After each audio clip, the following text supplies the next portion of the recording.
Hello there, and welcome back to my channel. So today, I'm going to be going over A Nightmare on Elm Street, directed by Wes Craven.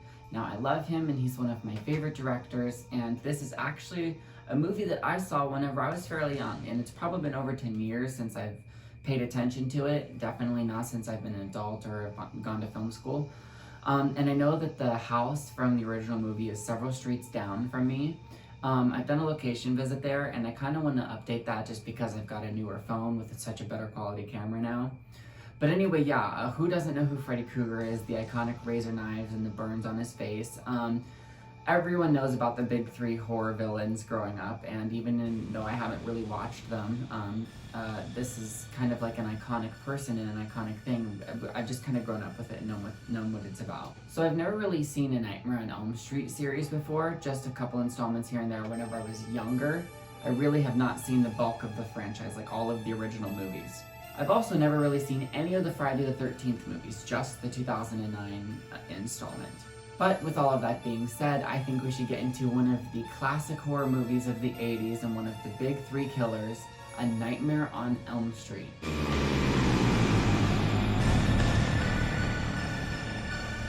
When this film opens up, immediately I love the vibe. I love how 80s it feels. I love the main actress who plays Nancy. I love how like the collective dream that's happening at the beginning that kind of establishes Freddy, and that right off their bat they're talking about nightmares and that they're all like kind of connecting, and I like that. It goes right into it. It's a very interesting concept about what if your nightmares had real world consequences, and that's something that they struggle with, is trying to tell everyone, I get that it's just a nightmare, but what you're not understanding is that my just nightmares are having real consequences, you know, and I love watching the people try to convince what's going on. Man, there are so many characters in this movie that frustrated me just because of like the non-belief. I mean, obviously it's such a supernatural thing that's going on that it's like, why would you believe it? But it really is, it's that fight that they put up that Nancy has to go through to get people to know what's going on. It drives me insane. I love how this is like Johnny Depp's first film. He was so cute whenever he was younger, and I love that he's wearing crop tops. Why don't boys wear crop tops anymore? That's like an 80s jock thing, right? Why did that go away? I love that the house that they use, it looks really like very pretty but creepy as well. I can't wait to go visit that again. I love how Nancy is kind of just like forced to deal with all of these things that are going on around her, and people keeping things from her. And it's so frustrating the way that she's trying to literally just say, hey, you guys have no idea like what I'm going through, and if you just gave me the slightest bit of information, it would really help me out here. And no one seems to be doing that for her. She has to work like twice as hard for everything. I love how Wes Craven pulled off this film. I think it's brilliant. There's so many scary scenes, like whenever she's dealing with the aftermath of her friend in the school. Oh my god, that really startled me, honestly. That body bag and the bloody person being dragged down the hallway. And this is really, really graphic, especially for like the 1980s. Like, this movie was not afraid to go there, and I think that that's something that I really love how they pulled off, is how they did Tina's death scene. Oh my gosh, just like the way that she was like rolling around the room, it doesn't cut, and it's so violent, and it really is horrifying seeing her reach out for help like that. I wanted to help her. I felt uneased, and you know, you go into a horror movie expecting to be shocked and uneased a little bit, but like sometimes when you go into an older movie or something that you seem kind of familiar with, you don't really maybe expect to be as moved as much.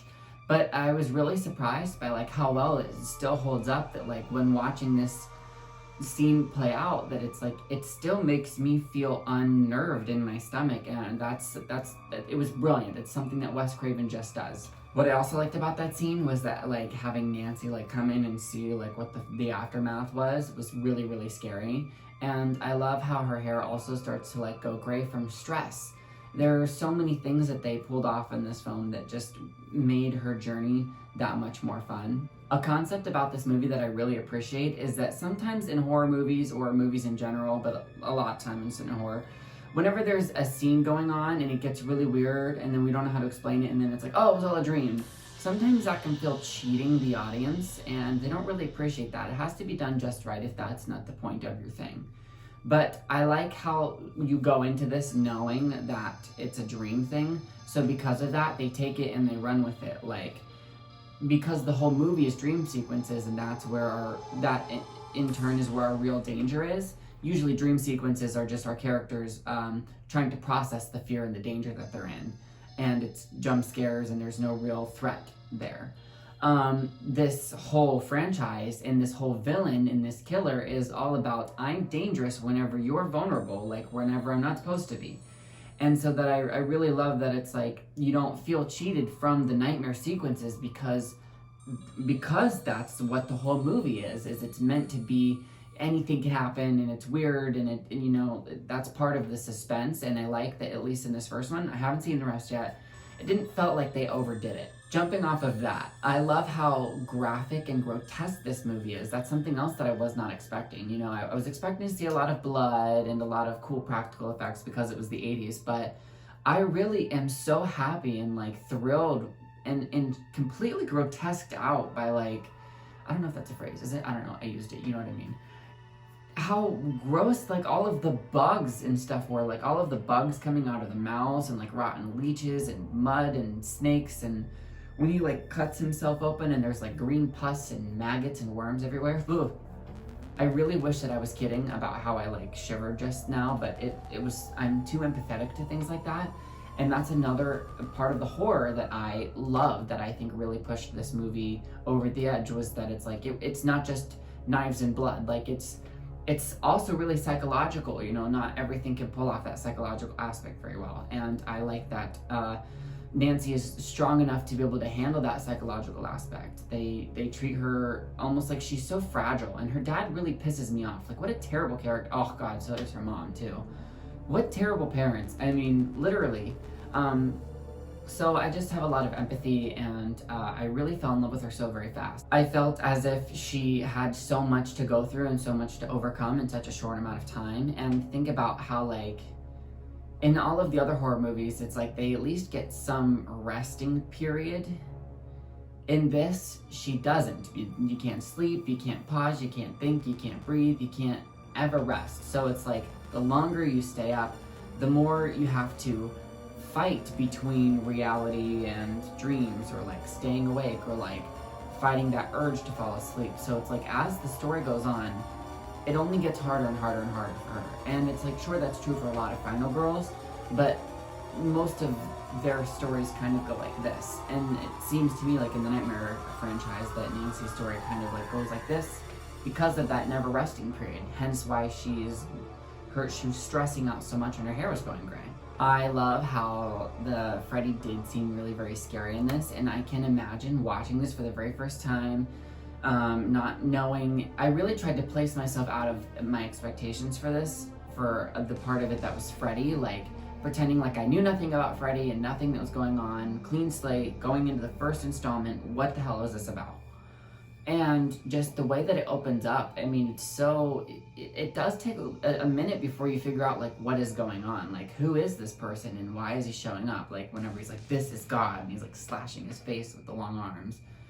We don't know anything about him yet. I mean, people know about him now because he's like a pop culture icon, but I mean, I can imagine watching this for the first time and watching this play out and being like, whoa, and being like totally intrigued by like who he is. And he's so dark and very, very scary, and he's not playing around. And there's a lot of wrestling around in this film. They get very violent a lot.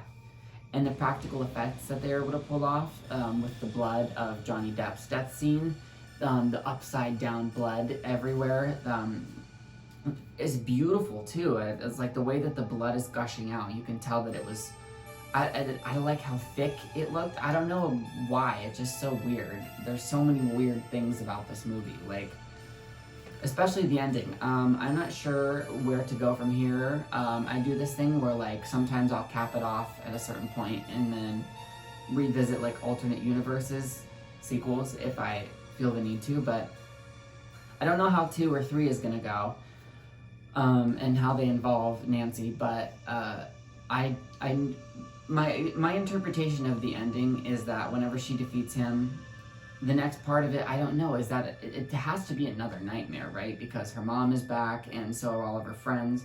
Freddy turns into the car, and then the mom goes through the thing.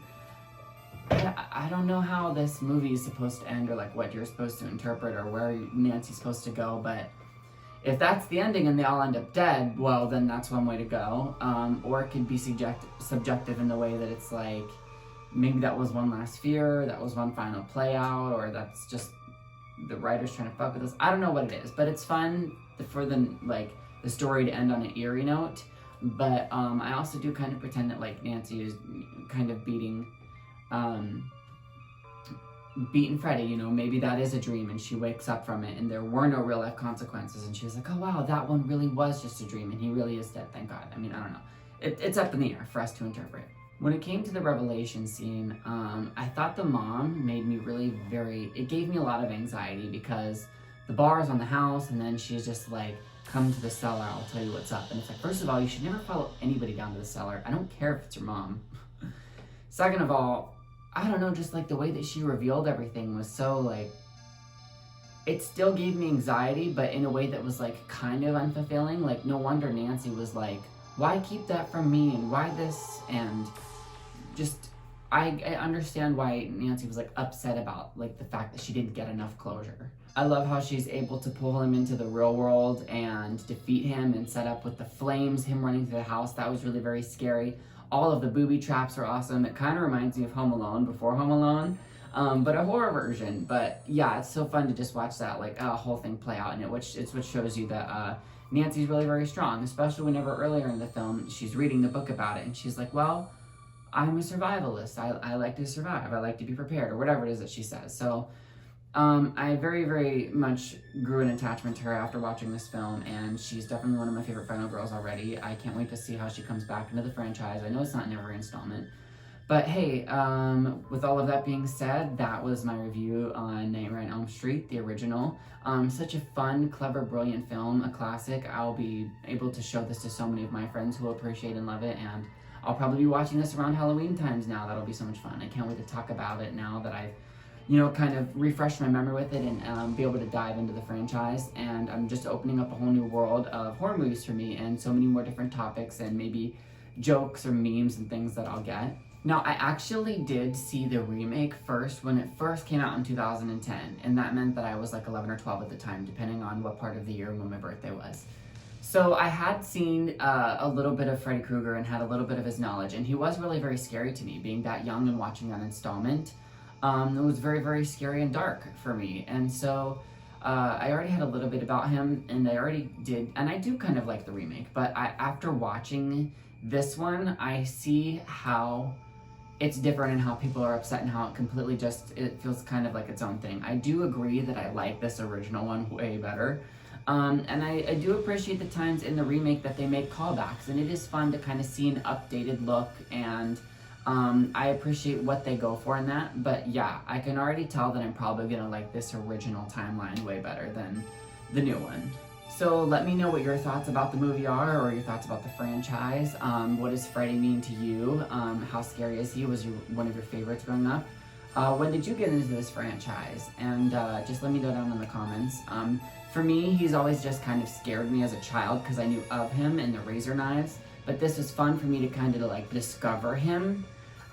So yeah, I'm really very eager to see what else he has in store. Be sure to check out some of my other videos. I've done a bunch of different genres and I plan to do a bunch more. I've gone to some location visits and stuff, and be sure to stick around for whenever I post something new. Alright, thanks for watching. See you next time.